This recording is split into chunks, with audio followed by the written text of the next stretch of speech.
Olá, boa tarde. Boa tarde. Então, o tema do meu trabalho de graduação é o impacto do pensamento freudiano sobre a concepção de subjetividade. Nessa apresentação, eu vou percorrer brevemente a introdução, que abarca o problema de pesquisa, a justificativa do tema e os objetivos gerais e específicos. Após isso, a fundamentação teórica, o método de pesquisa utilizado e, por fim, os resultados e considerações finais. A subjetividade sempre foi um tema bastante estudado em relação ao ser humano e tem ganhado cada vez mais espaço nas pesquisas, principalmente levando em consideração o avanço da tecnologia, a globalização e as novas formas de interação social. Isso, de certa forma, acaba alterando a maneira como o sujeito percebe a si e ao outro, e foi o interesse por essa percepção que motivou o tema dessa pesquisa. Em relação ao problema de pesquisa e a justificativa do tema, diante da introdução do inconsciente, com Freud ao final do século XIX, a forma como se compreende a mente humana e a subjetividade foram alteradas, uma vez que o sujeito deixa de ser entendido como plenamente consciente de si e do mundo, totalmente racional, e passa a ser entendido como um sujeito em contraste e sentido dentro das instâncias psíquicas. Nesse sentido, a pergunta que fica para essa pesquisa foi justamente qual foi o impacto do pensamento freudiano, da teoria freudiana, na concepção de subjetividade e na forma de compreender o sujeito, tanto em seu aspecto histórico quanto na contemporaneidade. Nesse sentido, o objetivo geral da pesquisa foi investigar a concepção de subjetividade no pensamento freudiano, buscando entender quais foram as culturas estabelecidas pela teoria dele e também as ressonâncias em autores posteriores. Para os objetivos específicos foram delimitados 3, sendo o primeiro deles analisar noções de subjetividade que influenciaram a psicanálise, buscando compreender a historicidade dessa noção, desse construto, e também entender quais foram as culturas estabelecidas por Freud a partir disso. Em seguida, explorar os conceitos fundamentais do pensamento freudiano, que são base para o entendimento posterior da subjetividade sob a luz da psicanálise, e, finalmente, analisar as influências de Freud sobre noções posteriores, em autores contemporâneos, inclusive, que se debruçaram ao estudo da psicanálise, e também em relação ao construto da subjetividade sob esse viés. Passando agora à fundamentação teórica, ela foi dividida em 5 itens, sendo o primeiro delas, o pensamento filosófico moderno na construção do sujeito, reflexões sobre a subjetividade antes de Freud.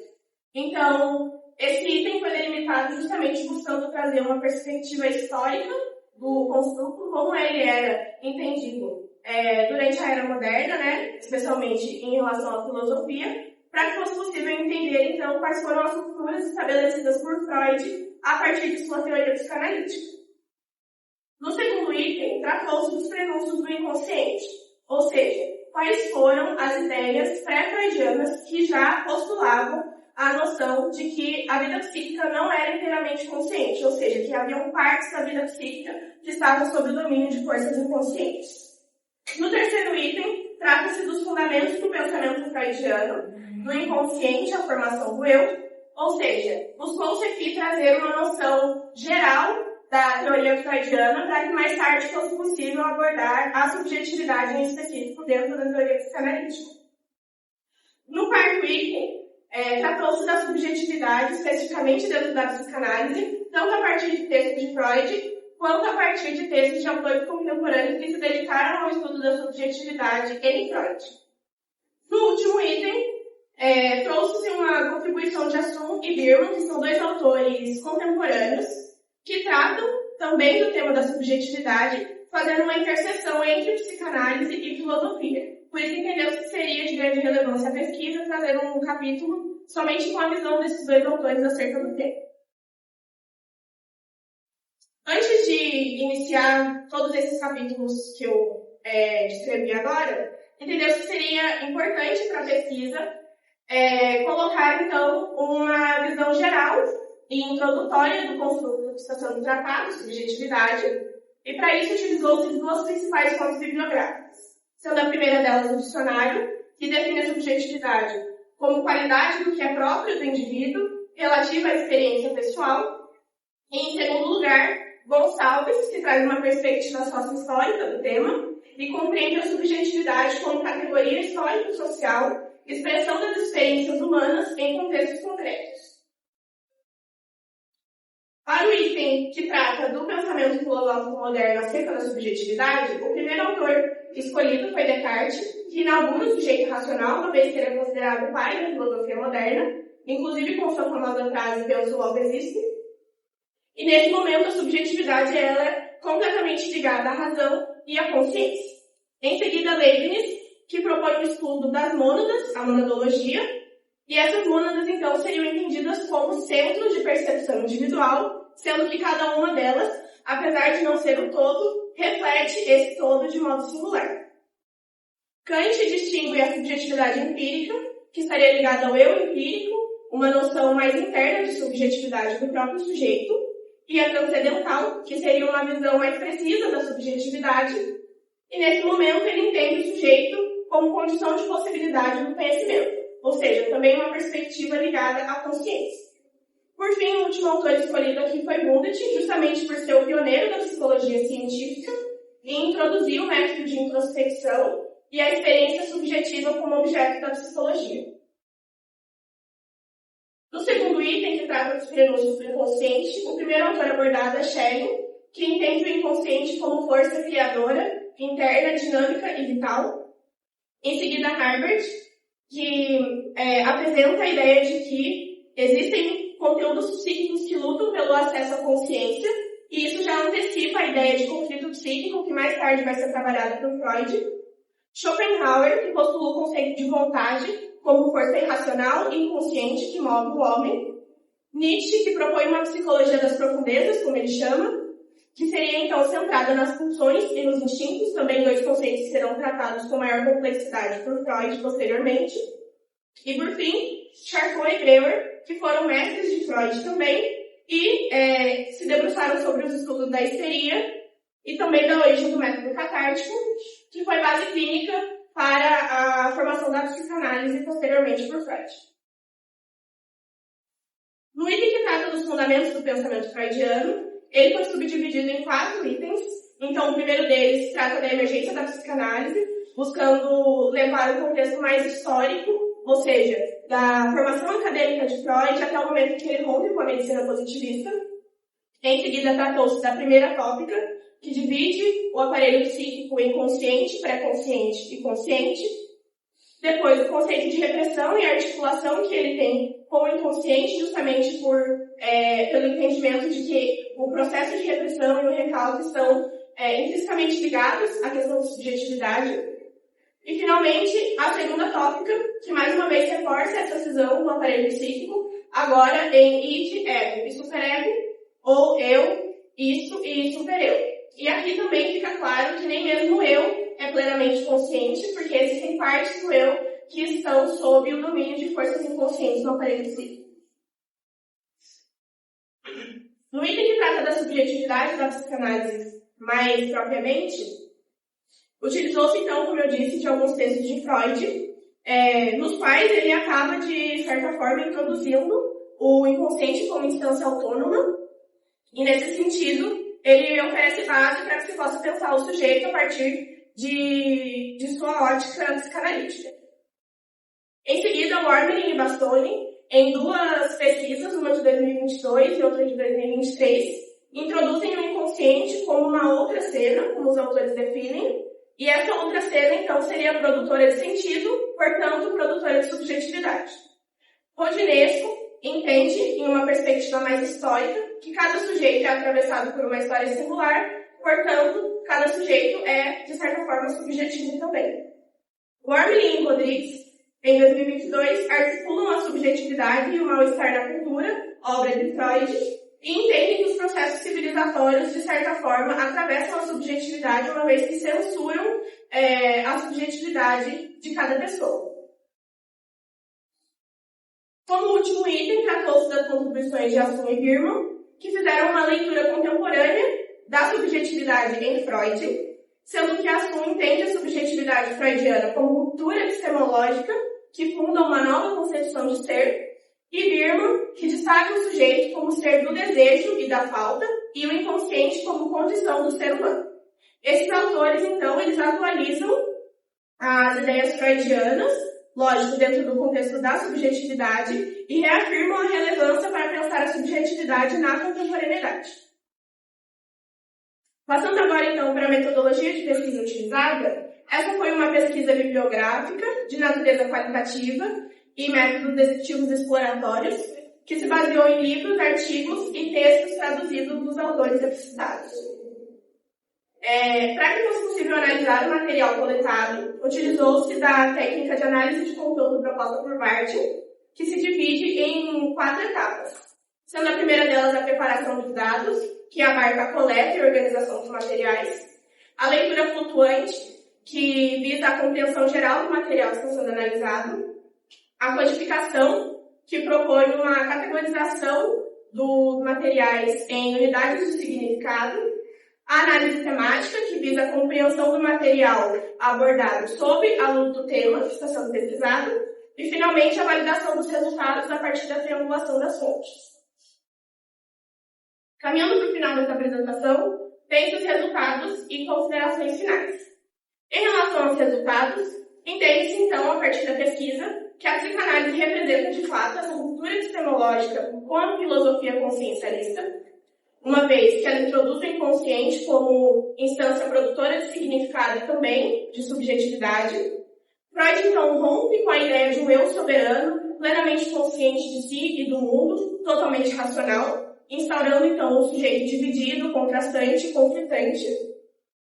Esse estudo, portanto, confirma que Freud inaugura um novo paradigma para compreender o sujeito e sua subjetividade. Nesse slide, propositalmente, eu quis colocar essa imagem, que é O Homem Vitruviano, de Leonardo da Vinci, e ele foi uma marca do Renascimento, justamente por querer representar a ideia de que o homem seria a medida de todas as coisas. Essa ideia antecipa, de certa forma, a crença cartesiana em relação à racionalidade, que mais tarde seria confrontada pela psicanálise, uma vez que Freud propõe a sua teoria como a terceira ferida narcísica no ser humano. Ela é precedida pela ferida proposta por Copérnico com a Revolução Cosmológica, que formula a ideia de que a Terra não é o centro do universo. Em seguida, a teoria evolucionista de Darwin, que entende que a base evolutiva dos seres humanos é a mesma de outros animais.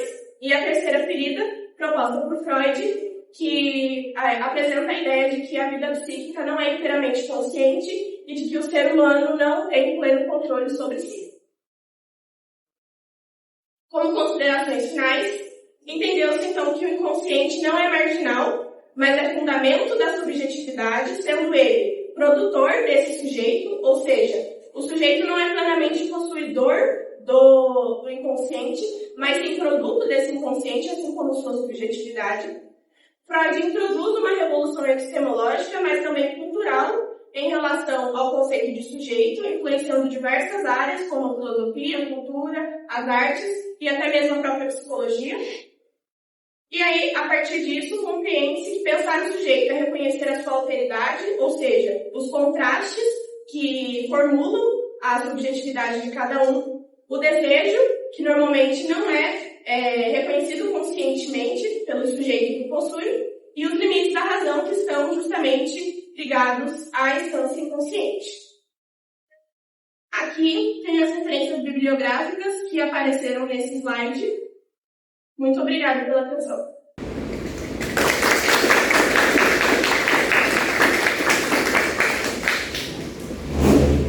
Bom, Ana, agora sente-se aí, vou passar a palavra para o professor Regis. Agradecer a presença, agradecer a atenção por fazer o trabalho e fique à vontade.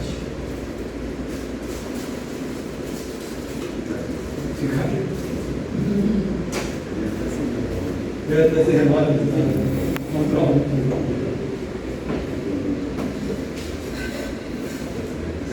Bom, boa tarde. Boa tarde. Agradeço a confiança. Eu que agradeço. Estar aqui presente nesse momento da sua formação, você é o orientador, é o convite. Eu gosto muito de participar das apresentações do professor Daniel, pelas experiências muito que tem sido produzido aqui no departamento. Né? Isso é muito bacana poder sair um pouco ali do meu campo de trabalho, dialogar com outras áreas, que é uma área que hoje eu me aproximo das canais por conta do meu trabalho aqui. Então, é sempre gratificante compartilhar aqui com o Daniel. Agradeço. Segundo, quero destacar a originalidade do seu trabalho, pensado dentro da perspectiva aqui do Departamento de Psicologia. Não seja original fora daqui, nem é, mas para nós aqui, esse trabalho traz um quê de originalidade por conta do debate que você apresentou nos canais, e esse debate nos canais, a discussão da utilidade. Que ela é original aqui no departamento, e ela é original no sentido que eu vou apontar para frente, né, da necessidade de posicionar o posicionamento dos canais, particularmente na discussão sobre subjetividade. Tem uma separação aí, que o seu trabalho ele acaba resgatando, uma dimensão de originalidade muito grande. Terceiro ponto, para mim, é um trabalho raro na psicologia. Né? E aqui eu acho que tem a mão do seu orientador. Um trabalho em que você dialoga com a filosofia. Coisa que os nossos alunos não fazem. Nossos alunos têm um pavor, né, de outra área que não seja a própria psicologia. Como se a psicologia fosse o centro aí da produção de conhecimento em relação ao ser humano. Não é. Né? E eu sugiro que vocês vejam o trabalho da Ana, justamente para entender o que não é. Então, o seu trabalho eu coloco numa posição de cartaz, justamente pelo que você traz de discussão em relação à filosofia, aos filósofos, buscando demarcar aí historicamente, seja o desenvolvimento da construção da racionalidade moderna, dentro dela a noção do indivíduo, dentro dela a noção de subjetividade. Né? Pensar isso na trajetória da mobilidade, se esforçando, é o que você faz, para entender isso na filosofia. Né? Eu me recordo de outros momentos que eu conversei com o Daniel, inclusive, lá no seu doutorado, né, em que você já vinha trazendo algumas questões propostas aí no seu trabalho, né, e que eu falei, olha, parabéns. Né? É um esforço seu de entender determinados autores. Logicamente, alguns autores não com uma leitura direta desses autores, né? Mas uma leitura de comentadores desses autores, mas que você consegue, nessa leitura, identificar conceitos que para mim são fundamentais, que demandam um esforço no amadurecimento teórico significativo, que você mostra aqui no seu trabalho.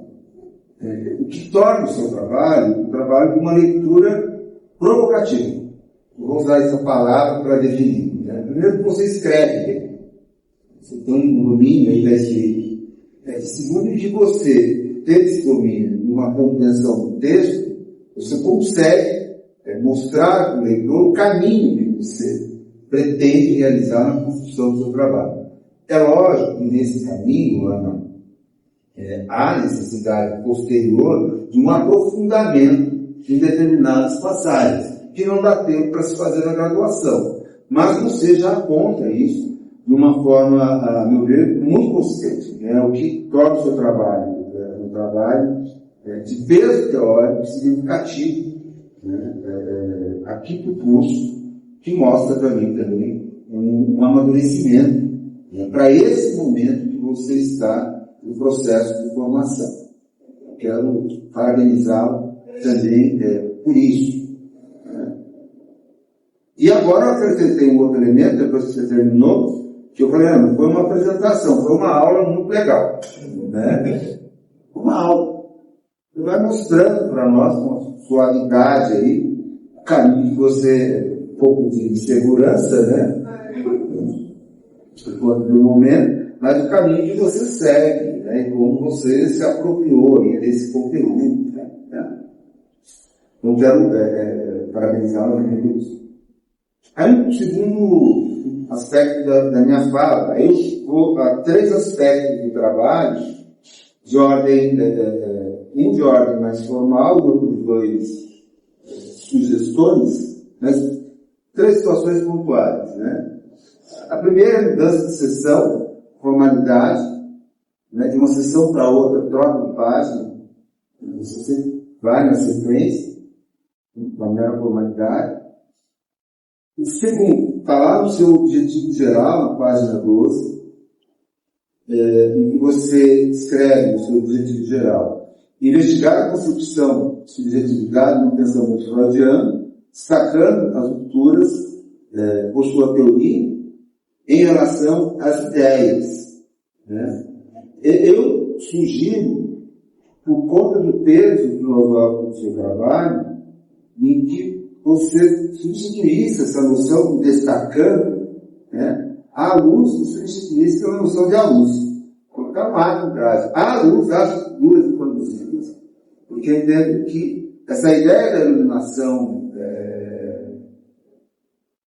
pensada na perspectiva da racionalidade, ela explicita um pouco essa contradição muito interessante que você traz na construção histórica da subjetividade, né?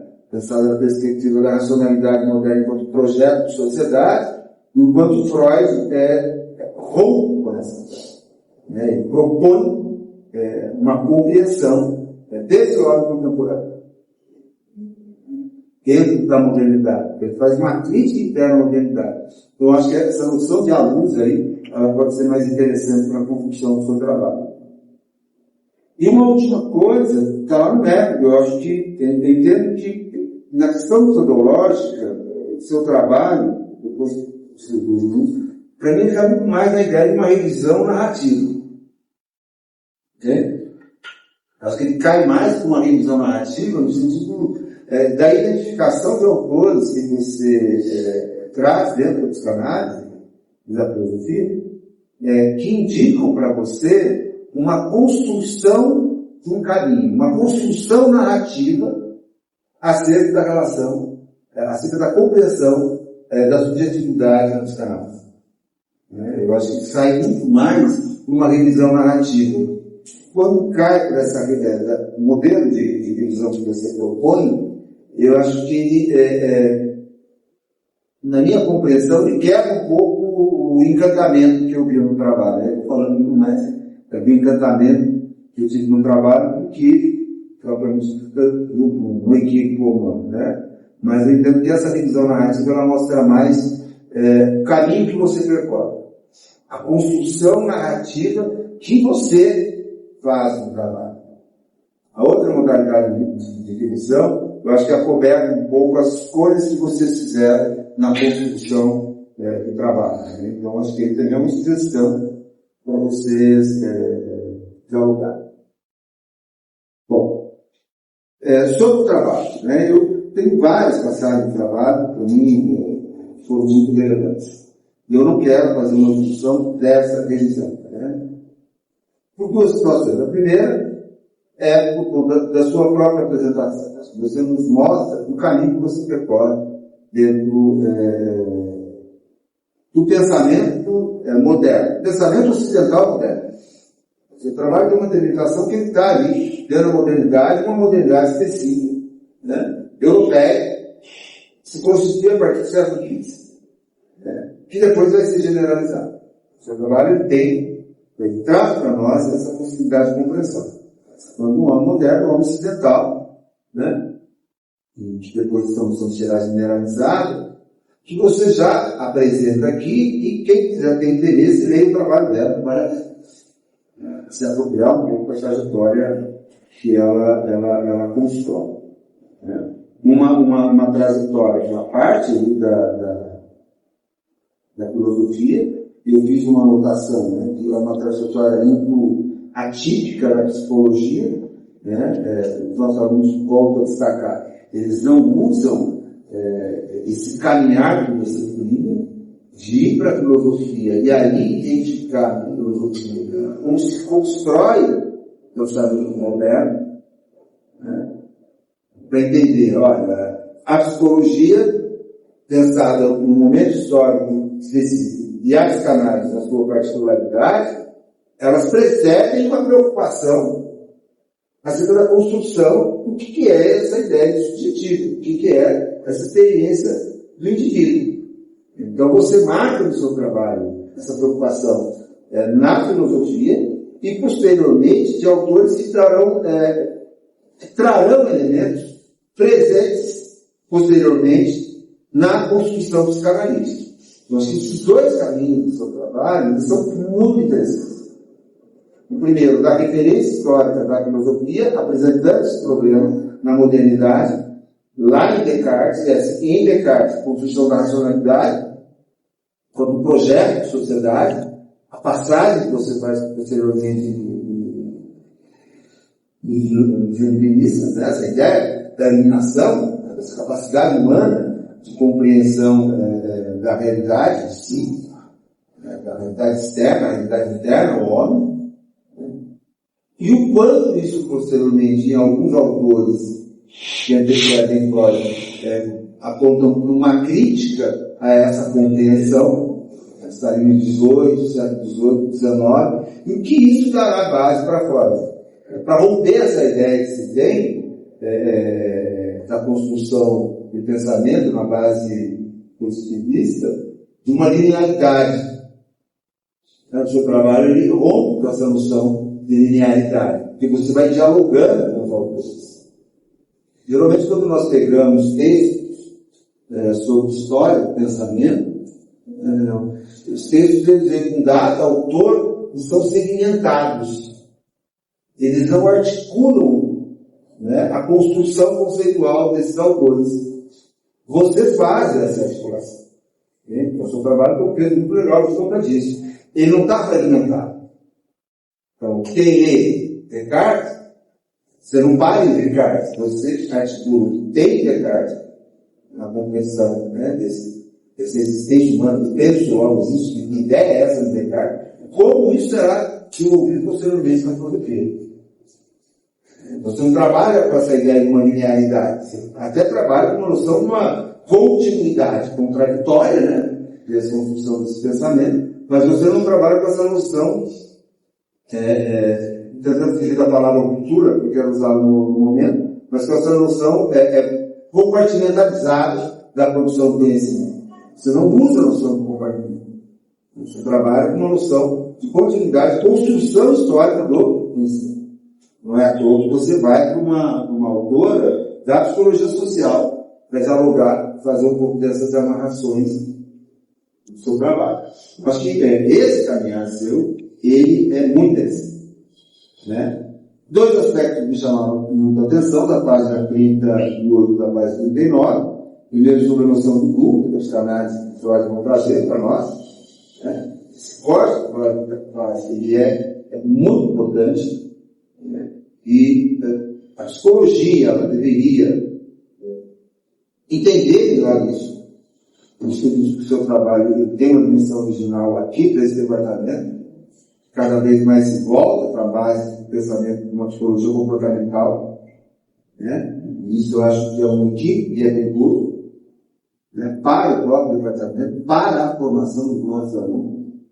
Isso é rigoroso, porque indica, a meu ver, até que uma regressão no processo de construção, né? Então, o seu trabalho, assim, ele aponta um pouco para isso, né? E a necessidade de a gente retomar essa noção da dúvida que a psicanálise traz, da racionalidade, isso é muito importante, né? O excesso da psicologização na contemporaneidade, portanto, nos leva, enquanto sujeitos que atuarão nesse campo específico, né, a necessidade de você ter dúvidas, e a psicologização ela tem feito o contrário, ela tem acabado com as dúvidas, o seu trabalho traz isso. E uma outra noção que você apresenta na página 39 que para mim ela se articula a ideia de dúvida, elas são próximas, não estou certeza, que é a noção da autonomia de consciência. Né? O que joga para nós uma indeterminação. Nos joga a experiência da luz. E que seria maravilhoso pudéssemos explorar muito mais isso no processo de formação dos nossos alunos. Né? Trabalhar mesmo na dimensão da luz. Né? Trabalhar com isso possibilitaria para nós o processo de formação um pouco mais de consistência linguística. Né? Eu acho que esses são dois aspectos do seu trabalho que me chamam muito a atenção. Agora, duas questões me provocaram.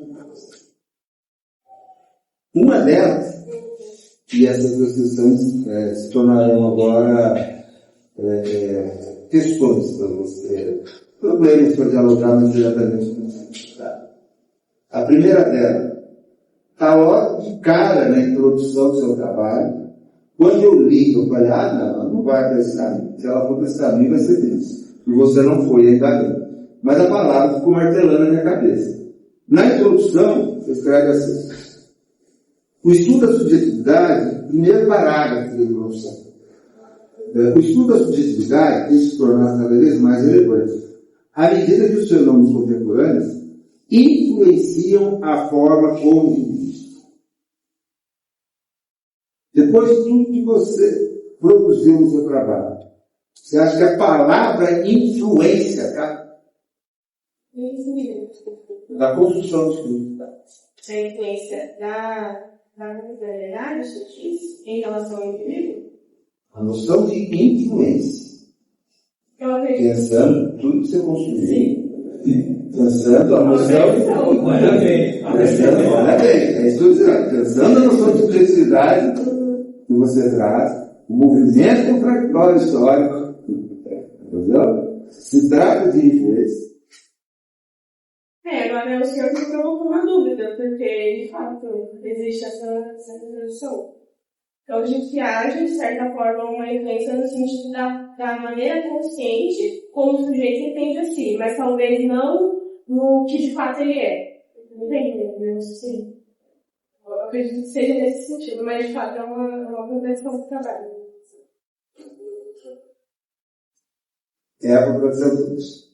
Você trabalha com determinismo de si. Mas a ideia do determinismo de si não significa influência. Não existe. Eu expliquei na minha compreensão a palavra influência da determinação, né? Outras palavras que marcam mais a construção da subjetividade dentro da noção dos canais. Ok? Em várias outras passagens surge um pouco dessa ideia de influência. Né? Porque a influência aí é um ranço, né? Tá? Eu sempre vou pensar explosivo governamental. E não é isso que a gente está discutindo aqui. Não é essa relação de causalidade. Não é. É uma outra ótica. Influência traz a ideia de condicionamento. De condicionamento. E não de construção da história. Entendeu? Aí que está uma contradição. Como o seu trabalho tem um visto teórico, consistente, eu entendo que a ideia, a palavra influência que ela caberia, não só aqui, mas em outras passagens, em que ela dá a entender, né, essa relação entre indivíduo, sociedade, indivíduo, história dele, que a solução de influência ela está presente, ele tem que compromete um pouco a consistência do seu trabalho. Nesse sentido, né? Opa, peraí, então uma coisinha que tem que ter, né? Não compromete o que está aqui. Né? É fácil observar isso depois que você lê. É isso. Uma segunda coisa. Página, no item 2.5, página 43. Eu queria que muita gente do departamento estivesse aqui conosco agora. Muita gente.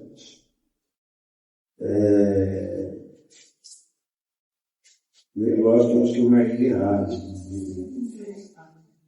O item nós estamos chegando na 43. O item é uma contribuição de ação firme ao entendimento da subjetividade da psicanálise. E a partir dessa discussão, dessa página,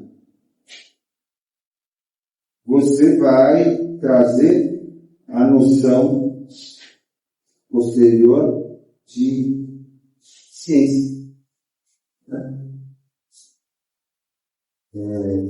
Que equivocadamente tem sido posto essa noção, Daniel ficou incomodado com ela também, né, Daniel? Essa ideia tem sido requentada. Né? Sempre vão requentar a ideia da psicanálise, como não somos ciência, qualquer coisa do gênero, no sentido de desqualificar. A discussão que se faz da psicanálise como ciência ou não, né? E o texto está muito bem bacana, discutir isso nessas coisas dela, para desqualificar a psicanálise, no sentido de tentar entender o que é ou não ciência. De toda a sua trajetória, como é que essa discussão fica para você? Eu entendo a psicanálise como ciência, mas eu entendo que ela tem métodos que são efetivos e que ela consegue explicar aquilo que ela propõe. Parece simples a resposta, né?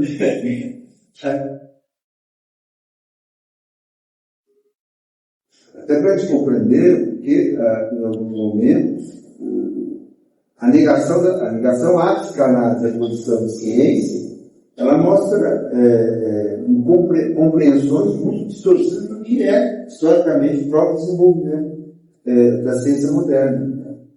E eu acho que o seu trabalho, se alguém tiver alguma dúvida em relação a isso, vale a pena ler, né? Para se posicionar e entender um pouco melhor esse debate de psicanálise ou não ciência. Particularmente,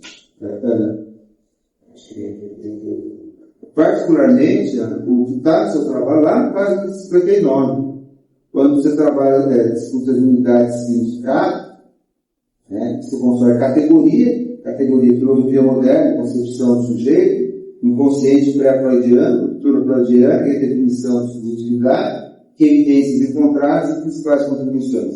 Esse quadro seu é muito interessante. Esse quadro, ele, para mim, dá uma explicação bem consistente, se falar no seu método, de apropriação do conteúdo. Você faz uma análise do conteúdo dessa proposta, mas uma apropriação bem consistente do conteúdo. Que você sintetiza, em poucas palavras, elementos da filosofia moderna e a concepção do sujeito. Não é tranquilo fazer isso. Tá? Eu, mais uma vez, agradeço você, o orientador, a confiança. Meu trabalho como seu é gratificante, no sentido que dá para conversar com o aluno a partir de outras referências. Entende? Então, o trabalho tem consistência. Então, eu busquei aqui na minha missão contigo trazer elementos que levavam além do trabalho propriamente. Não detive a determinadas passagens, pode ter nenhum motivo mesmo, a consistência que está no seu trabalho, no quanto isso para mim representa daquela ideia de ruptura, lá em Freud, uma sensação para mim de ruptura com aquilo que a gente tem acostumado a ler, que os nossos alunos produzem. Tá bom? Então, parabenizar mais uma vez. Sucesso com você. Muito obrigada. Eu estou da publicação, está. Não perder. Bom, obrigado. Eu agradecer a presença de todo mundo que veio. Vocês são muito importantes na minha trajetória acadêmica. Muito obrigada por estarem aqui com vocês. E isso está na dedicatória, eu lá peço para você.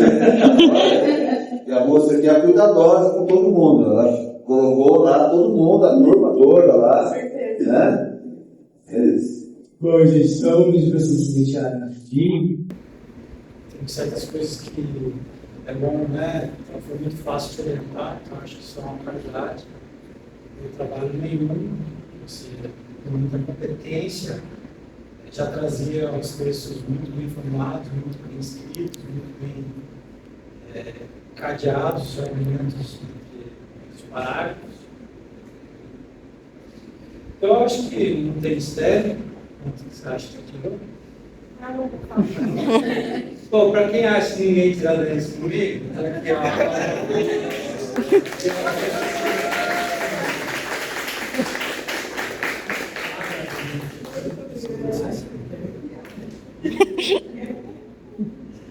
Achou que era nossa.